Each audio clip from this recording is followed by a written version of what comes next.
إن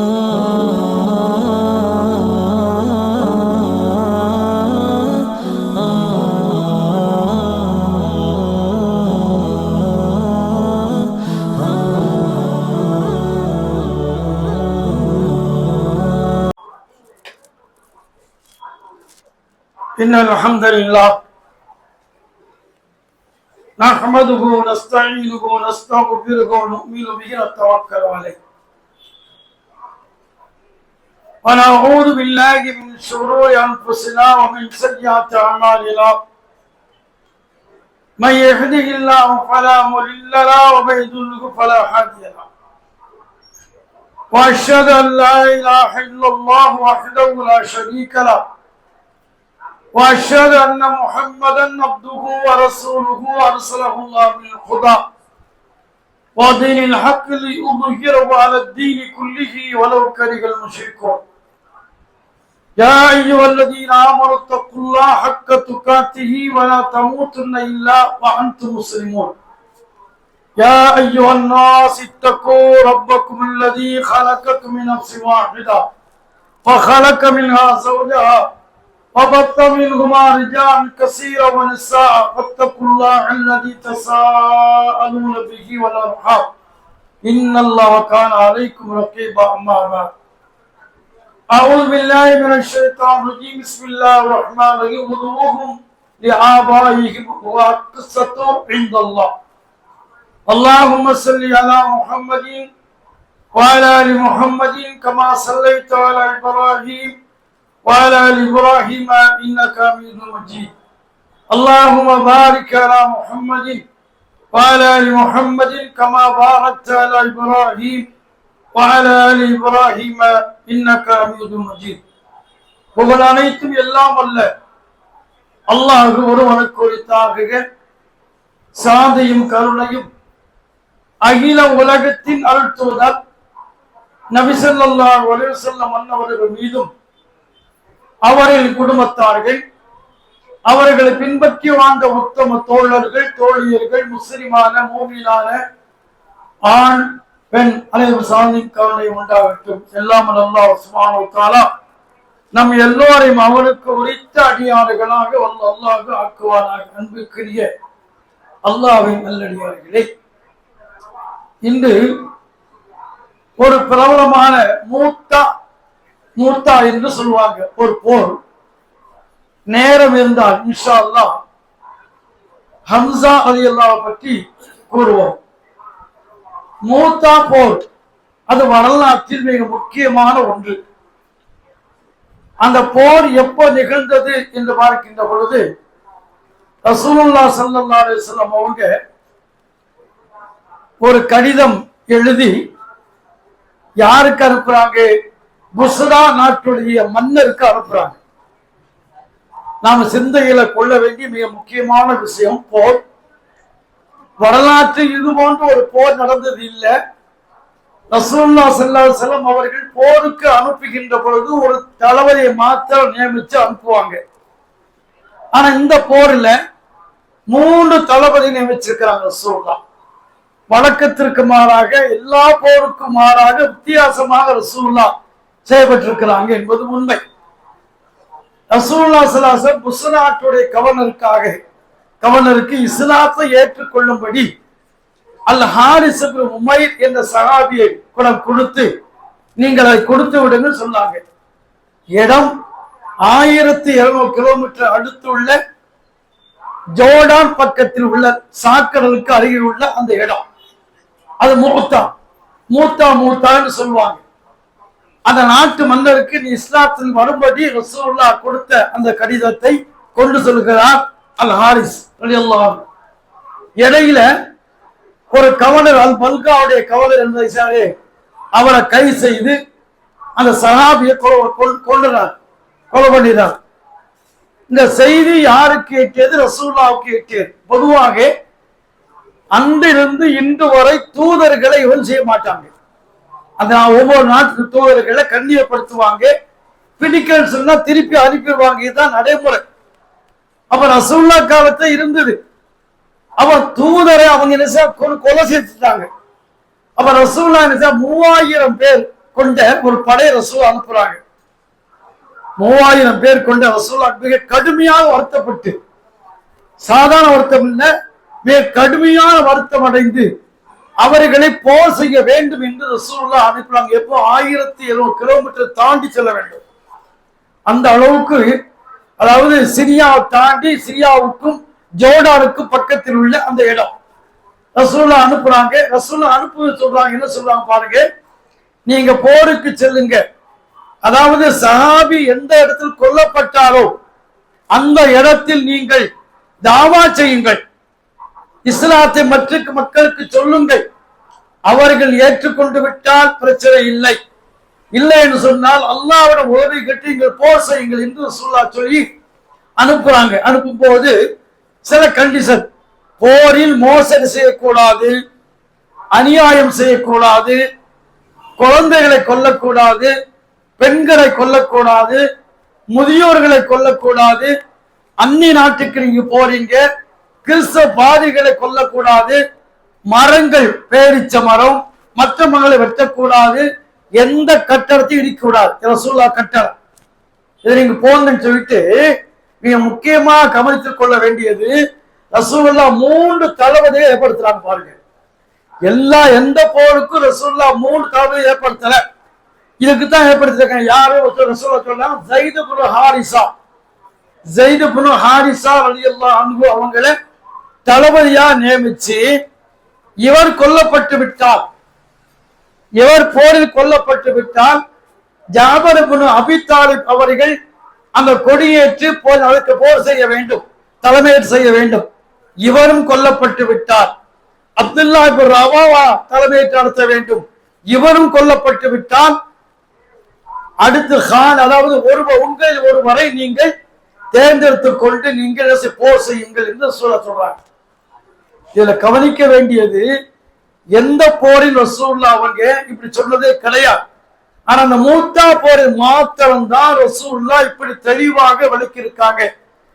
ஜாபர் ரலியல்லாஹு அன்ஹு, அதுக்கு முன்னால ஸைத் இப்னு ஹாரிஸா ரலியல்லாஹு அன்ஹு அவங்க யாருன்னு சொன்னா, ரசூலுல்லாஹ் கதீஜா நம்முடைய தாயார் கதீஜா ரலியல்லாஹு அன்ஹா அவர்களை திருமணம் செய்த பிறகு அவங்க என்ன செய்யறாங்க, ஸைத் இப்னு ஹாரிஸாவை ரசூலுல்லாஹ்வுக்கு அன்பளிப்பு செய்யறாங்க.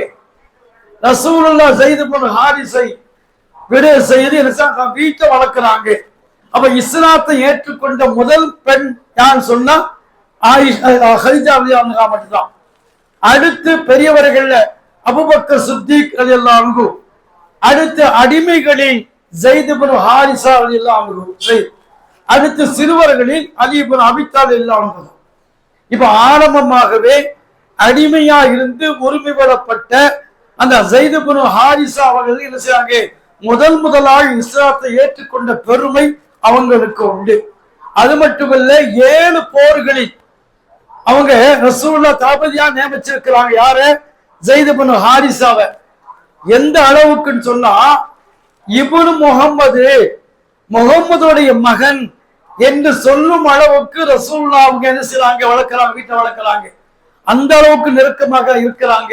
ரசூலுல்லாஹ்வுடைய மகன் முகமது யாரு, ஸைத் என்று எல்லாருமே சொல்லக்கூடிய அளவுக்கு ஸைத் இப்னு ஹாரிஸாவுடைய மகன் முகமது, ஸைத் சொல்லல, யாரு, முகமது இப்னு முகமதுடைய மகன் என்று சொல்லிட்டாங்க. அடுத்து வளர்ப்பு விஷயத்துல நாம வளர்க்கக்கூடிய விஷயங்களை வளர்க்கலாம். ஆனால் அடுத்தவுடைய பிள்ளைய நம்ம பிள்ளையாகவோ அது நம்முடைய பிள்ளை அடுத்தவுடைய சொல்லி கூப்பிடக்கூடாது. ஆபாயியும், நீங்கள் அவருடைய தந்தையின் பெயரிலே அழையுங்கள் என்று அல்லாஹ் உத்தரவு போட்ட பிறகு ரசூலுல்லாஹ் என்ன செய்றாங்க, மகன் இல்லை என்று அறிவிக்கிறாங்க. அதுக்கு பிறகு இப்னு முகமது எல்லாம் மாத்திட்டு ஸைத் இப்னு ஹாரிஸா என்று வச்சாங்க. அப்ப அந்த அளவுக்கு சிறப்பு உடையவங்க தான் ஸைத் இப்னு ஹாரிஸா கொல்லப்பட்டு விட்டார். அடுத்து ஜாபர் இப்னு அபீ தாலிப் ரலியல்லாஹு அன்ஹு கொடியை ஏற்றிக்கொண்டு போர் செய்ய வேண்டும். ஜாபர் இப்னு அபீ யாரு, ரசூலுல்லாஹ்வுடைய பெரிய அப்பா. ரசூலுல்லாஹ் யார் வளர்த்தாங்களோ அபூ தாலிப் வளர்த்தாங்க. அவங்களுடைய யார், அவங்களுடைய மகன் தான் ஜாபர் ரலியல்லாஹு அன்ஹு. அலிக்கு அண்ணன், அலியல்லாஹுக்கு அண்ணன், 10 வயசுக்கு முந்தி உள்ள அவங்க. அப்ப ரசூலுல்லாஹ் குடும்பத்தில் உள்ளவங்க, நெருக்கமானவங்க, அபுல் மசாக்கை ஏழையின் தந்தை என்று சொல்லப்படக்கூடிய ஜாபர் ரலியல்லாஹு அவங்க அது போல அது மட்டுமல்ல 2 முறை அபிசீன் நாட்டுக்கு இது போனாங்க, அடுத்து அங்கிருந்து மதீனாவுக்கு போனாங்க. இப்படி சிறப்புகள் அந்தஸ்துடைய ஜாபர் இப்னு அபி தாலிப் அவங்க கொடியேற்றி சென்று போர் செய்ய வேண்டும். இவரும் கொல்லப்பட்டு விட்டார். அப்துல்லா இப்னு ரவாஹா ரலியல்லாஹு அன்ஹு ரசூலுல்லாஹ்வுக்கு 3 கவிஞர் உண்டு. யாருக்கு? ரசூலுல்லாஹ்வுக்கு 3 கவிஞர்கள். ஒன்று அதாவது ஹஸ்ஸான் இப்னு சாபித் ரலியல்லாஹு அன்ஹு, இரண்டாவது கஅப் இப்னு மாலிக் ரலியல்லாஹு அன்ஹு, மூன்றாவது அப்துல்லா இப்னு ரவாஹா ரலியல்லாஹு அன்ஹு. இந்த 3 கவிஞர்களை ஏன் ஏற்படுத்தினாங்க என்று பார்க்கும்போது ஆரம்ப கட்டத்தில் அதாவது அரபு நாடுகள்ல கவிதைகள் மிக அதிகமா ஃபேமஸா இருக்கு. கவிதைகள் மூலமாக தாக்குவாங்க. எதிரியை தாக்குறதுக்கு ஒரு கவிதை ஏற்றி சொல்லுவாங்க. அப்ப அந்த சமயத்தில் ரசூலுல்லாஹையும் இஸ்லாத்தையும் குர்ஆனையும் கவிதை வரை தாக்குனாங்க. அப்ப என்ன செய்தாங்க? ரசூலுல்லாஹ் ஸல்லல்லாஹு அலைஹி வஸல்லம் ஹஸ்ஸானை சாப்பிட்டு மேடை அமைத்து நீங்கள் பதில் கொடுங்கள் என்ற அடிப்படையில எதிரிகளுக்கு பதில் கொடுக்க மட்டும்தான் இந்த கவிதை. அப்ப அதுக்கு பிறகு கவிதைக்கு மதிப்பு அறியாததா போயிடுச்சு. ரசூலுல்லாஹ்வுடைய காலம் எந்த கவிதையும் இல்லை. அந்த ரசூலுல்லாஹ் கால சஹாபாக்கள் யாருமே இந்த கவிதைக்கு முக்கியத்துவம் கொடுக்கல. அடுத்து இமாம் காலத்தை முக்கியத்துவம் கொடுக்கல. இப்ப முக்கியத்துவம் கொடுக்க மௌலூத் என்ற பேர்ல, அது வேற விஷயம். அது மௌலூத் என்ற பேர்ல கவிதைக்கு முக்கியத்துவம் கொடுக்க வேற விஷயம். தவறான செய்ய. ஏன்னா இப்ப சமீபத்தில் 100 அல்லது 200 ஆண்டுகளுக்கு முன்னால் கோல் செய்யப்பட்டதுதான் மௌலூத். மௌலூத் ஷரீப்னு சொல்லுவாங்க. சங்கைக்குரிய மௌலூது. மௌலூதுனா பிறந்த நாள், வேற எதுவுமே இல்லை. மௌலூதுனாலேயே பிறந்த நாள் தான் மௌலூது. மௌலூத் நபியுடைய பிறப்புன்னு சொல்லுவாங்க. சரி, இவற்றை விஷயமா வருமே. அப்போ அப்துல்லா இப்னு ரவாஹா இவங்க கவிதை சிறந்தவங்க. இவங்க கொடியேற்றி என்ன செய்வாங்க? அவன் போர் செய்ய வேண்டும். இவங்களும் கொல்லப்பட்டு விட்டார். அடுத்து உங்கள ஒருத்தர் யார தெரிந்து கொள்ளுங்க என்று சொல்றாங்க. இத ரசூலுல்லாஹ் ஸல்லல்லாஹு அலைஹி வஸல்லம் அவங்க போர் நடக்குது. 1500 1700 கிலோமீட்டர் சென்று சஹாபாக்கள் போர் செய்யறாங்க. அந்த காட்சி ரசூலுல்லாஹ் சஹாபாக்களுக்கு அப்படியே காட்சி சொல்றாங்க பாருங்க. சுப்ஹானல்லாஹ். இப்ப லைவ் சொல்றாங்க பாருங்க, லைவ் மாதிரி. அப்ப அங்க நடக்கிற காட்சியை இப்பொழுது போர் ஆரம்பமாயிடுச்சு. ரசூலுல்லாஹ் சொல்றாங்க, சஹாபாக்கள் சொல்றாங்க போர் ஆரம்பம் ஆயிடுச்சு. அப்ப யாரு செய்யறா? ஸைத் இப்னு ஹாரிஸா போர் செய்கிறார், தலைமை செய்கிறார், கொல்லப்பட்டு விட்டார். அடுத்து யார் வருகிறார்? ஜாபர் இப்னு அபி தாலிப் வருகிறார்.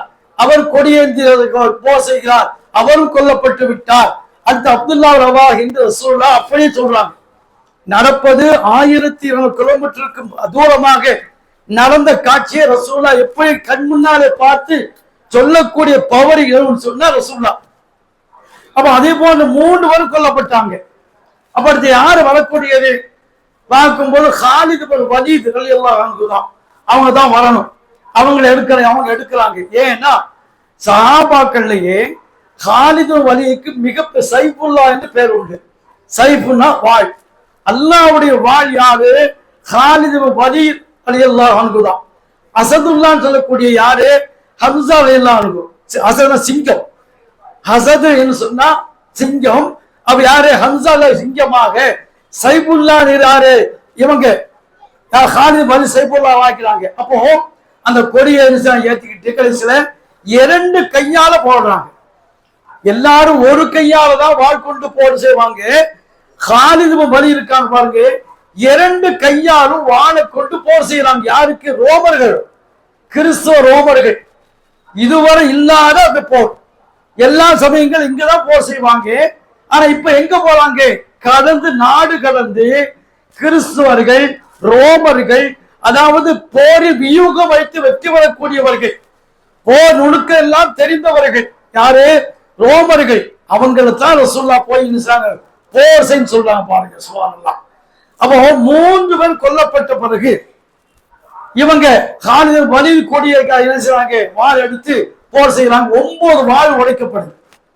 9 வாள் உடைக்கப்படுது. அடுத்து எவன் நாட்டுடைய பெரிய வாளை கொண்டு போர் செய்து ரசூலுல்லாஹ் சொல்றாங்க, இப்பொழுது இந்த கொடி அந்த வாளை எடுத்து காலித் இப்னு வலீத் போர் செய்கிறார், அவர் மூலம் வெற்றி கொள்ளப்படுகிறது என்று ரசூலுல்லாஹ் மதீனாவில் இருந்து கொண்டு எங்கே 1200 கிலோமீட்டர் அடுத்த நிகழ்ச்சியை ரசூல்லா அப்படியே சொல்லி காட்டுறாங்க. சொல்லி காட்டு ரசூல்லா அழுகுறாங்க. ஏன்னா சஹாபாக்கள், முக்கியமா சஹாபாக்கள்லாம் அவங்கெல்லாம் ஷஹீதாக்கப்பட்டுட்டாங்க. காலிது வலி தலைமையில வெற்றி கொள்ளப்பட்டது என்று ரசூல்லா சொன்னாங்க. இந்த காலிது வலி யாரு? இவங்க ரசூல்லா அதாவது மக்காவில் ரசூல்லாவுக்கு நேர் எதிராக உள்ளவங்க காலிதான். அதுவும் திறமையானவங்க, சாதாரண ஆளு அவங்க. ஒரு புயல் சொல்லுவாங்க. எப்படி சொன்னா ஒரு புயல் மாதிரி வருவாங்க. அவங்களை போன்ற சஹாபாக்கள் யாரும் போரிட்டு இருக்க கிடையாது, அந்த அளவுக்கு இருப்பாங்க. அதே சமயத்தில் முஸ்லிம்களை கடுமையா தாக்கிறவங்க இந்த காலிதான். உஹது யுத்தத்துல சண்டை நடக்கின்ற பொழுது ஒரு மலைக்கு பக்கத்துல 50 சஹாபா ரசூலா வச்சு நீங்க கீழே இறங்கிடாதீங்க, இது எதிரிகள் வரக்கூடிய இடம், நீங்க கீழே இறங்கக்கூடாது, கவனமா இருங்க, நாங்கள் கொல்லப்பட்டு விட்டாலும் சரி. எப்படி சொல்ல பாருங்க, நாங்கள் கொல்லப்பட்டு எங்களுடைய உடல்களை பறவைகள் அப்படியே கொத்தி தின்னாலும் கூட அதை நீங்க பார்த்து கொண்டால் கூட கிளக்கூடாது, இறங்காம நிக்கணும், எதிரிகளை வளவளக்கூடாதுன்னு சொல்லி ரசூலுல்லாஹ்வுடைய உத்தரவுக்கு மாற்றம் செய்து விட்டா சஹாபாக்கள்.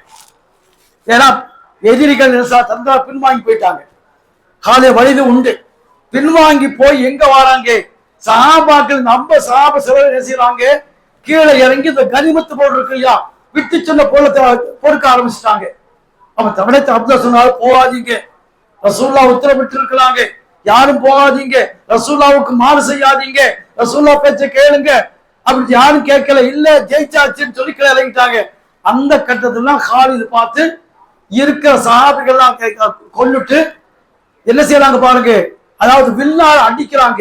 சஹாபாக்கள் தங்களை அஞ்சி கொண்டு உயிரை பாதுகாப்பு ஓடுறாங்க. அப்ப அந்த அளவுக்கு பெருத்த சேதத்தை ஏற்படுத்தவங்க காலித் அலியார். அவங்க தான் இஸ்லாத்தை ஏற்றுக்கொள்ள. எப்ப ஏற்றுக்கொள்றாங்க? உம்ரத்துல் கலா, கலான்னு சொல்லுவாங்க. அதாவது ஹுதைபியா விஷய கேள்விப்பட்டிருப்பீங்க. ஹுதைபியாவுக்கு ரசூலுல்லாஹ் 1000 சஹாபாக்கள் எங்க போறாங்க? உம்ராவுக்கு போறாங்க. புறப்பட்டு போகும்போது அவங்க தடுக்கிறாங்க. மக்கத்து குறைஷ் தடுத்து ஒரு 20 கிலோமீட்டர் முன்னால ஹுதைபியா நிறுத்த வைக்கிறாங்க. இது தரப்பு பிரச்சனை. அதாவது நம்ம போகலாம், சஹாபாக்கள்னா உயிருக்கு அங்க அஞ்சவில்லை, போர் தயாரிச்சு சொல்றாங்க. ரசூலுல்லாஹ் சொல்றாங்க, இல்ல உம்ராவுக்கு தான் வந்திருக்கிறோம், நாம போர் செய்ய வரலன்னு சொல்றாங்க. அனுமதி கேட்கிறாங்க. குறைஷிகள் மக்கா குறைசி மறுக்கிறாங்க. கடைசியில அவ்வளவுதான் 400 கிலோமீட்டர் 500 கிலோமீட்டர் போயிட்டு மெக்காவுக்கு போகாமலே திரும்பிய ஒரு தான் ஹுதைபியா. மெக்காவுக்கு போகவே இல்லை, விடல. அந்த அளவுக்கு மூர்க்கத்தனமாக தடுத்து நிறுத்தப்பட்டார்கள் ரசூலுல்லாஹ் சஹாபாக்களை. அதை கலாச்சாரத்திற்கு மறு ஆண்டு ரசூலுல்லாஹ் என்ன செய்யறாங்க? போறாங்க. உம்மத்துல் கலான்னு சொல்லுவாங்க. ரசூலுல்லாஹ் போகும். அதுக்கு முன்னாலே எதிர்த்தவங்க, ரசூலுல்லாஹ் வரக்கூடாதுன்னு சொன்னவங்க, ரசூலுல்லாஹ் 2000 சஹாபாக்களோடு வரும்போது எல்லாரும் கைகட்டி வேடிக்கை பார்க்கிறாங்க. சில மக்கள் நாட்டை விட்டு போயிட்டாங்க. ஏன்? ரசூலுல்லாஹ் முகத்துல முடிக்க கூடாது, நம்ம விட்டு போயிட்டாங்க முடிக்க சொல்லி தலைவர்கள்லாம் போயிட்டாங்க. அதுல போறாங்க. யாருண்டு? காலிது வலிதும் உண்டு. அவன் தம்பி இஸ்லாத்தை ஏற்றுக்கொண்டான். ரசூலுல்லாஹ் கேட்கிறாங்க, எங்க காலிது எங்கன்னு கேட்கிறாங்க. தம்பிட்டா இல்ல, அவர் போயிட்டா, வெளியே போயிட்டாரு, அங்க ஊர்ல இல்ல, வரல. காலிது இஸ்லாத்தை ஏற்றுக்கொள்ள நல்லா இருக்குமே, இஸ்லாத்தை ஏற்றுக்கொள்ள வேண்டும் நான் விரும்புகிறேன். சொல்ல காலிது போன்ற வீரர்கள் இஸ்லாத்துக்கு வர வேண்டும், இஸ்லாத்தை ஏற்றுக்கொள்ள வேண்டும். எனக்கு விருப்பமாக இருப்பது காலிது இஸ்லாத்தை ஏற்றுக்கொள்ள வேண்டும் என்பதுதான். யாரு சொல்றாங்க? தம்பிட்டா. தம்பி ஒரு கடிதம் எழுதி அச்சா கொடுத்துறாரு. அதுக்கு பிறகு பார்க்கிற காலிது ரசூலுல்லாஹ் சொன்னாங்கன்னா அப்படி யோசிக்கிறாங்க. இனிமே முகம்மதை சூனியக்காரர், பொய் சொல்லக்கூடியவர், கவலையாற்றம் சொல்ல முடிய அவசியம் இல்லை. அவருடைய தரப்பிலிருந்து அல்லாஹ் என்ன செய்யறான்? ஏற்கிறான். குர்ஆனை எனக்கு உண்மை நிச்சயமாக மக்கா இன்னும் சில மாதங்களில் அது எல்லாமே முஸ்லிமாக சொல்லி முதலில் இஸ்லாத்தை ஏற்றுக்கொள்றாங்க காலித். அப்ப 2 மாதம் கழித்து காலித் ரலியல்லாஹு அன்ஹு அவங்க இரு கைகளாலும் போரிட்டு மிக பெரும் வெற்றியை அவங்க அளிச்சாங்க. அதை பின்வாங்கி போயிட்டாங்க. அவங்க காலிதுடைய போர் தந்திரம் அதாவது வியூகம் சொல்லுவாங்க பாருங்க, அந்த வியூகத்தின் மூலமாக எதிரிகள் அதிகமாக பயந்து எங்க போயிட்டாங்க, ரோமர்கள் பின்வாங்கி போயிட்டாங்க, இவங்களும் பின்வாங்கி வந்துட்டாங்க. இதுதான் சம்பவம். அப்போ ரசூலுல்லாஹி ஸல்லல்லாஹு அலைஹி வஸல்லம் சைஃபுல்லா சொல்லப்படக்கூடிய காலித் வலீது அது மட்டுமல்ல, அதற்கு பிறகு போர்கள்ல கடுமையாக போர் செய்வாங்க. அவங்க போர் செய்த தோல்வியே அணிந்த கிடையாது. சுப்ஹானல்லாஹ்.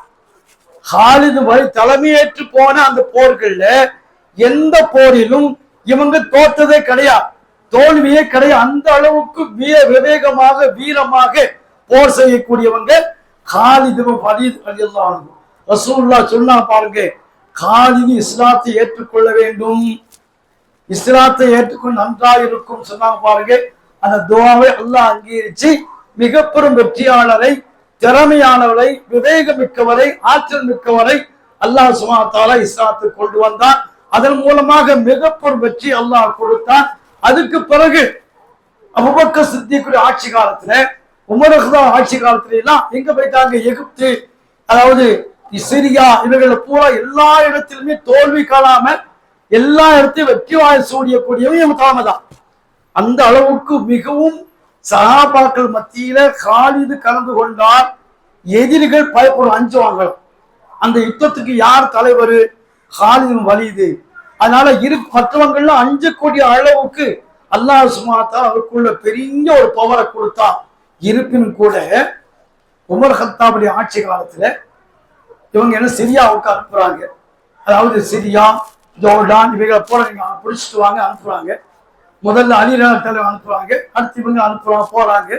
போகும்போது எல்லாருமே காலித் பின் வலீது மிக திறமையானவர் என்று அஞ்சக்கூடிய அளவுக்கு நிலைமை மோசமாகும். அவர் உமர் கத்தாப், ஏன்னா அப்ப கலீஃபா இருக்கிறாங்க. அவங்க ஏன்னு சொன்னா இஸ்லாத்தில் எப்போதுமே தனிநபர் வழிபாடு, தனிநபர் துய்பாடு கிடையாது கூடாது யாரையுமே. ஏன்னா ஆற்றலிப்பது அல்லாஹ், அல்லாஹ் தான் கொடுக்கலாம். நமக்கு என்ன கொடுக்கலாம், வாழ்வாதாரமா, ஆற்றலா, திறமையா, படிப்பு திறமையா, மற்றும் வியாபார திறமையா, கொடுப்பது யாரு, அல்லாஹ் தானே. வேற யார், நம்முடைய திறமை எதுவும் இல்லை, அல்லாஹ் நமக்கு கொடுக்கலாம். அப்ப வெற்றி கொடுப்பது யாரு, அல்லாஹ் தான். அப்ப அந்த அடிப்படையில சஹாபாக்கள்லாம் மகிழ்ச்சி கொள்றாங்க. மகிழ்ச்சின்னு சொன்னா இந்த புகழாயிடும்.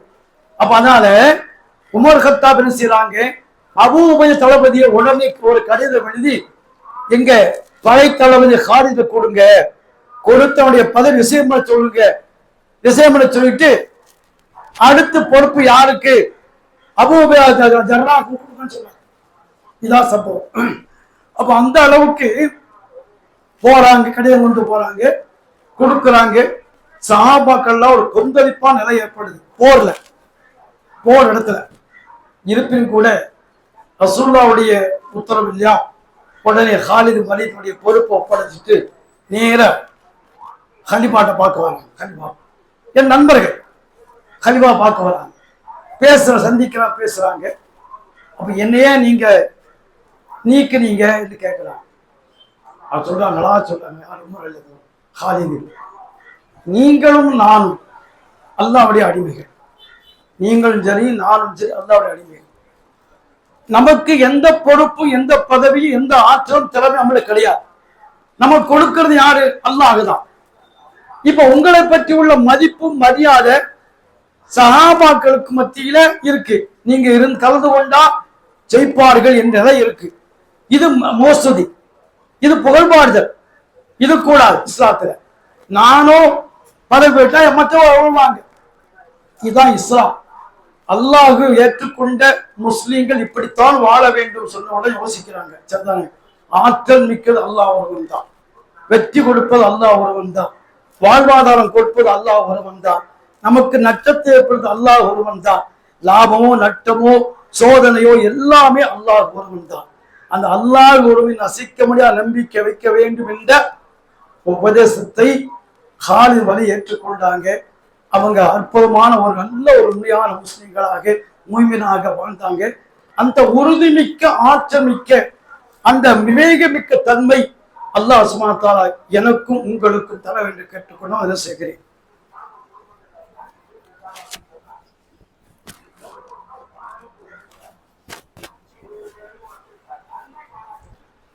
அல்ஹம்துலில்லாஹி ரப்பில் ஆலமீன் வஸ்ஸலாத்து வஸ்ஸலாமு அலா ரசூலில்லாஹ். அன்புக்குரியவர்களே, இஸ்லாத்துல நபி ஸல்லல்லாஹு அலைஹி வஸல்லம் அவங்க உமர் கத்தாப் மற்றும் உள்ள மிகப்பெரிய ஆற்றல் மிக்கவங்க, குறிப்பா ஹம்சா ரலியல்லாஹு அன்ஹு அவங்க மிகப்பெரும் ஆற்றல் மிக்கவங்க. அவங்க இஸ்லாத்தை அவங்க ஆரம்பத்தை ஏற்றுக்கொள்ளல. ரசூலுல்லாஹ்வுக்கு வயசு 2 வயசுக்கு முந்தி உள்ளவங்க.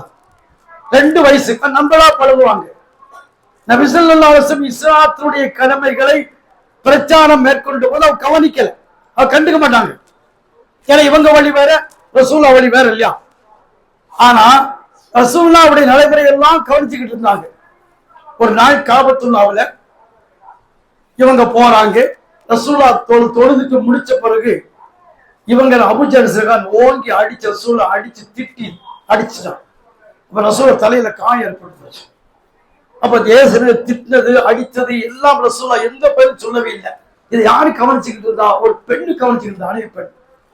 ஹம்சா வந்து எப்படி இந்த வெளியில போயிட்டு வேட்டையாடி போயிட்டு காபத்துல்லாஹ் வந்துட்டு போகும்போது அந்த பெண்ணு சொல்றா, உங்களுடைய அண்ணன் மகனை அபூஜஹல் அடிச்சு கொண்டாரு, திட்டினாரு, ஏசினாரு.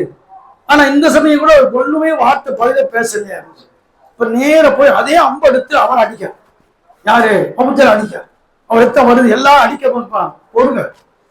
நான் இஸ்லாத்தை ஏற்றுக்கொண்டு விட்டேன், என் அண்ணன் மகன் முகமதுடைய மார்க்கத்தை ஏற்றுக்கொண்டு விட்டேன். உங்களால் யாருக்கு தைரியம் இருக்குது எங்கிட்ட வாங்க, நீங்க யாருக்கு உங்களோட தைரியம் இருக்கு எங்கிட்ட மோதா வாங்க, தனித்தனியா வாங்க, நான் மோதி காட்டு அப்படின்னு சொல்லி அப்ப உடனே எல்லாரும் மோத ஆரம்பிச்சுட்டாங்க, தடுத்துட்டாங்க அபூஜஹல்.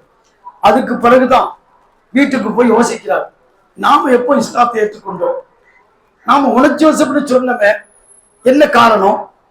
நாம இஸ்லாத்தை ஏற்றுக்கொள்ளலையே, ஏற்றுக்கொண்ட மக்கள் சொன்னமே, அப்ப என்ன ஆச்சு அப்படின்னு சொல்லி நேர காலத்துள்ளாவே துவா செய்யலாம். யா அல்லாஹ், என் நெஞ்சை விரிவாக்கு, எனக்கு நேர்வழி கொடு, நான் கொண்ட கொள்கை உறுதியா என் தெளிவா என்று சொல்லி அல்லாஹ் செய்ய ரசூலுல்லாஹ்ட்ட போவாங்க. நலசம்பா சொல்றாங்க, அஷ்ஹது அன்னக ரசூலுல்லாஹ், அஷ்ஹது அல்லா இலாஹா இல்லல்லாஹ் அன்னக ரசூலுல்லாஹ். இதான் இஸ்லாத்தை ஏற்றுக்கொண்டு வீரம் அசதுல்லா, அல்லாஹ்வுடைய சிங்கம் என்று சொல்லப்படக்கூடிய மிக அற்புதமான ஒரு மனிதன், சாதாரணமாக இல்லை. அதாவது அந்த அவங்களுடைய வாழ்க்கையை குறிப்பிடுறாங்க.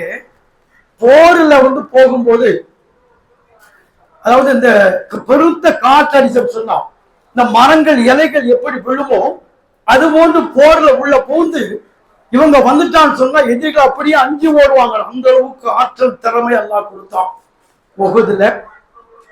உஹதுல கொல்லப்பட்டாங்க. யாரு கொல்லப்பட்டாங்க? ஒரு வகஷி, நீக்ரோ அடிமை. ஒருத்தருக்கு வந்து அடிமையா இருந்தவங்க, ஒரு வளர்ந்த ஆளு, கனமான உடம்பு, ஆனா ஈட்டியால குறிபாத்து அடிக்கக்கூடியவங்க சரியா அவங்க அந்த ஆள். அப்ப சொல்றாப்புல, நீ போர்ல ஹம்சாவை கொண்டுட்டோம்னு சொன்னா அது விடுதலை. அப்ப இந்த யாருக்கு? இந்த வகஷிக்கு எண்ணம். உடனே என்னுடைய ஈட்டிய சொல்றாரு, நான் அந்த ஈட்டியால குறிபாத்து அடிக்கக்கூடியவர்கள் நானும் ஒருத்தர். 100க்கு 99 தப்பார். அந்த அளவு குறிபாத்து அடிக்கக்கூடிய நானும் ஒருத்தர். நான் ஈட்டி எடுத்துக்கொண்டு மக்காவாசிகள் உஹது போருக்கு நானும் வந்துட்டேன், புறப்பட்டு வந்துட்டேன். போர் நடந்துகிட்டு இருக்கு. வீராவேசமாக யார்? ஹம்சா போயிடுறாரு. என் என்ன பூரா ஹம்சா தான். வேற முஸ்லீம்களை அடிக்கவோ தாக்கவோ சண்டையிடவோ நோக்கம் இல்லை எனக்கு. எனக்கு குறி யாரு? எனக்கு விடுதலை. எனக்கு விடுதலைன்னு சொன்னா ஹம்சாவை கொல்லணும்.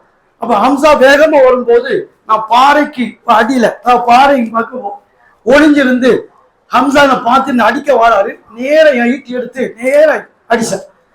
அந்த நேர போகும்போது தொப்புள் கீழே ஒரு இருக்கு இல்லையா பாகம், அந்த உறுப்புக்கு மேல அதுல போட்டு நேர வந்து எங்க பின்னா போயிடுச்சு. அப்ப அந்த அளவுக்கு வேகமா அடிச்சிருக்க ஹம்சா தலை நிலை குறைஞ்சிட்டாங்க.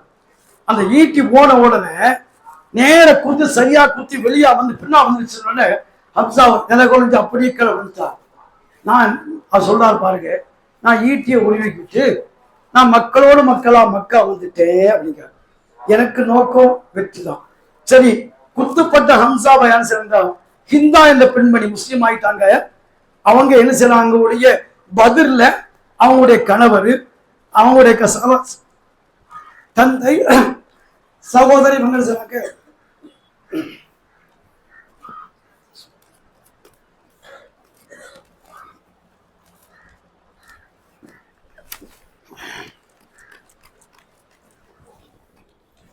கொண்டு போட்டாங்க. இதனால பழி வாங்குறதுக்காண்டி அந்த பெண் வாரம் 500 கிலோமீட்டர் தாண்டி வாரம் பாருங்க. ஹம்சா கொல்லப்பட்டவுடன் அப்படியே போகும். அதாவது காது, மூக்கு, கை இவைகளை துண்டிக்கிறான். எந்த அளவுக்கு வெறி பாருங்க அவங்களுக்கு மக்காவாசிகள் துண்டித்து இந்த வயிற்று கிழிச்சு குடலை எடுத்து அப்படியே கடிக்கலாம். ரசூலுல்லாஹ் சொன்ன உடனே அப்படியே அழுகிறாங்க. அந்த அளவுக்கு வெறி. அந்த ஹிந்தா என்ற பெண்மணி இஸ்லாத்தை ஏற்றுக்கொள்ளும் போது ரசூலுல்லாஹ் மன்னிச்சுட்டாங்க. ஹிந்தாவை மன்னித்த இன்பெருமானே யார் ரசூலுல்லாஹ் சொல்லுவாங்க. அற்புதமா ரசூலுல்லாஹ் ஸல்லல்லாஹு அலைஹி வஸல்லம். இன்னும் அவங்க வாழ்க்கையில் நிறைய சம்பவங்கள் இருக்கு இன்ஷா அல்லாஹ். அந்த அளவுக்கு இருந்தாலும் கூட இஸ்லாத்திற்கு தன்னை அர்ப்பணித்து இஸ்லாத்தை இல்ல இஸ்லாத்தை ஏற்றுக்கொண்டு சிங்கமாக மாறி எதிரிகளை தோல் செய்த மிக பெரும் வீரர் ஹம்சா ரலியல்லாஹு அன்ஹு. அவருடைய தியாக மனப்பான்மை, இஸ்லாத் மீது பற்று, அந்த வீரம், விவேகத்தன்மை அல்லாஹ் எனக்கு உங்களுக்கு தர வேண்டும் கேட்டுக்கொள்வாக நிறைவு சொல்கிறேன். வாஹிர் தவானா அல்ஹம்துலில்லாஹி ரப்பில் ஆலமீன். அஸ்ஸலாமு அலைக்கும் வரஹ்மத்துல்லாஹி வபரகாத்துஹு.